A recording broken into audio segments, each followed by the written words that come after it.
You ask Tiger to solve. This deals with linear equations with one unknown. The final result is y equals -4. Let's solve it step by step.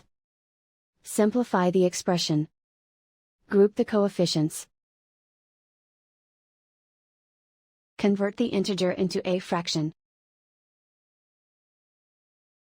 Combine the fractions. Combine the numerators. Group all constants on the right side of the equation. Add 6 to both sides.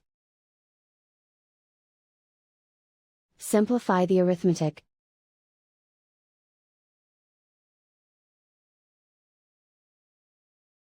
Isolate the y. Multiply both sides by inverse fraction 2 over -3. Move the negative sign from the denominator to the numerator. Group like terms. Multiply the coefficients. Simplify the arithmetic.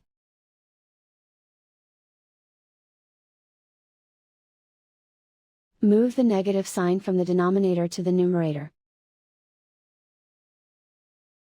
Multiply the fractions. Simplify the arithmetic. And so the final result is y equals -4.